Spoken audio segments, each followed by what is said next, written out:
UBERS, the tier of gods, legends, and meta-defining monsters. It's where powerhouses like Arceus and Mewtwo reign supreme. But in a format flooded with titans, one type often gets overlooked. The humble bug type. Yeah, you heard me right. Bug types. The same typing that gets memed for being weak to everything under the sun. But what if I told you that there were times where bug types not only survive in UBERS, but thrive?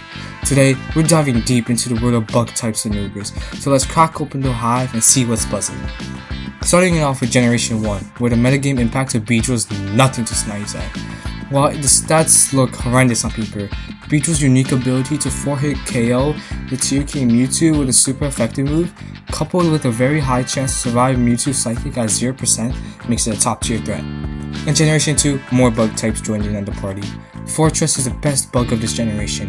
Fortress's ability to come in multiple times versus the best Pokemon Snorlax, as well as defensive pieces like Celebi, with the benefits of Spikes and Rapid Spin, make it a genuine Pokemon in this metagame.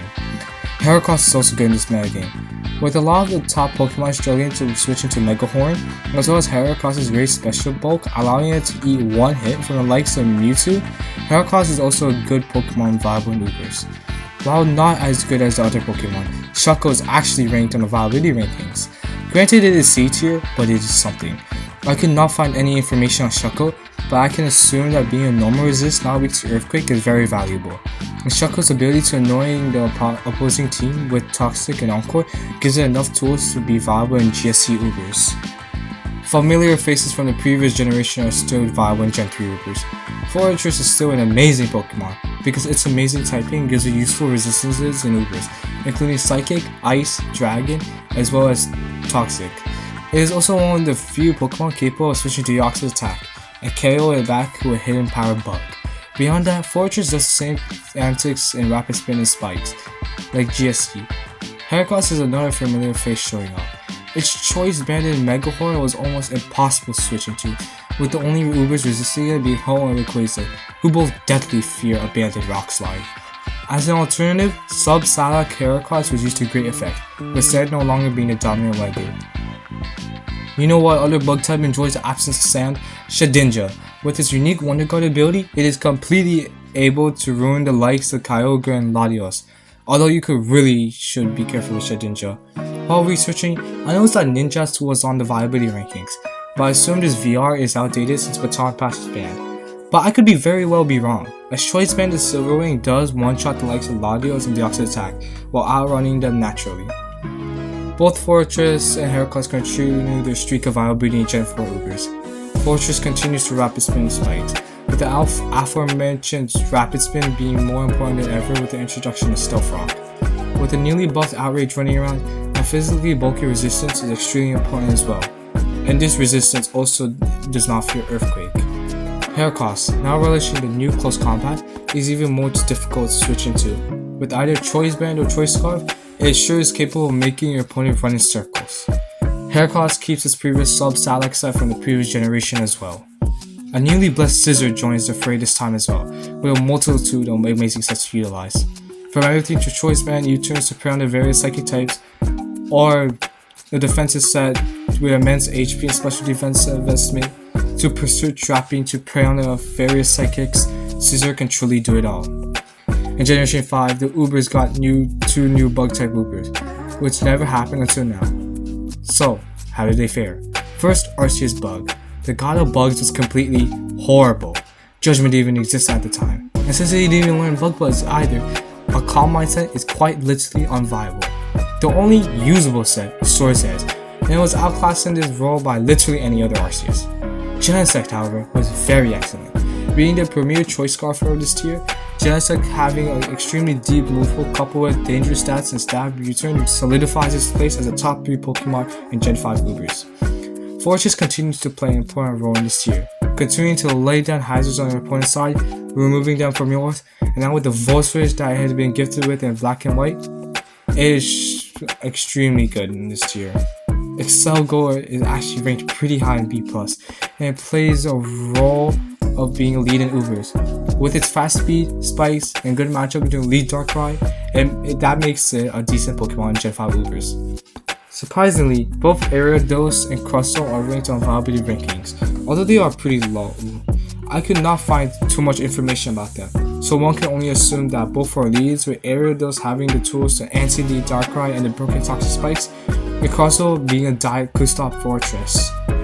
In Generation 6, something horrible happened. For the first time since its inception, Fortress completely lost its role in UBERS, ending an era for this magnificent creature. Another bug steel type rose to avenge its brother, and it was no other than Mega Scizor. Mega Scizor, with its stab, bullet punch, Xerneas, roost, and being a good pursuit trapper, provides unique role compression for a team. Curiously, Mega Scizor is not even ranked in the Viability rankings, but it was at the same time worthy of a small gun analysis. Scolipede also rises to become decent anti-heat with its new tool Speed Boost, and thanks to a turn of Protect, as well as Pin Missile for calming lead Darkrai and Deoxys, which breaks through Focus Sash, as well as Endeavor to mess up their team more, Scolipede carves out a niche as an anti-lead. Genesect unfortunately fell off pretty hard. The prevalence of Primal Groudon, as well as the continued excellence of Ho-Oh, is extremely ruinous to Genesect's Choice Scarf set. And seeing that it is the only viable set, Gen 6 was horrible for Genesect. And RC's back continues to be bad. In Generation 7, there was a good amount of bugs viable. Mega Scizor is ranked B+ on the viability rankings thanks to its ability to check Xerneas and alternate Cosmo offensively. A new bug type, Pheromosa, didn't do so well. Despite the good upsides, its disappointing stab combination and frailty really ruins it, and at that point you might as well just use Deoxys attack.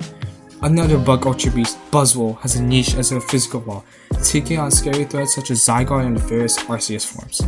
Shuckle and Rabombi are both used as sticky web leads, with Rabombi being a fast option and Shuckle being a bulky one with deep utility move pool such as Encore and Stealth Rock.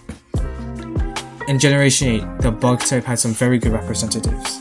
Pheromosa was a lot better, rising from C+ from the previous generation to B on the current run, possibly due to the addition of triple axle to its toolkit. Buzzwole is on the niche side, but its ability to stuff so many of the physical attackers raining down is still valuable, especially with a lot of big threats like Necrozma, Dustmane, and Zekrom gaining Dragon Dance. Shedinja, now relishing its new Adidas, can now effectively be used as a Kyogre, Zygarde, and Xerneas counter without worrying about sneaky pebbles, although you should still be very careful. Genesect is still pretty bad, but at the very least Primal Groudon got removed, so that's one less hard counter. Both Galvantula and Shuckle are ranked in decent place, that being B+. Galvantula's unique ability to threaten the common defoggers with its Stab Thunder, as well as ability to spread Thunder Wave, gives it a very good role as a lead web setter. Shuckle does the same things as it does in previous generations, which is have webs, and rocks, and Encore, sometimes Final Gambit. In Generation 9, as of right now, there's only one bug type viable in UBERS, which is Rabombi, leading the way for hyper offense teams. Volcarona, who got banned from OU, is unfortunately not very good, and with no signs of the Ultra Beats coming back, it looks like Generation will be a bad generation for the bugs, one of the worst in a long time.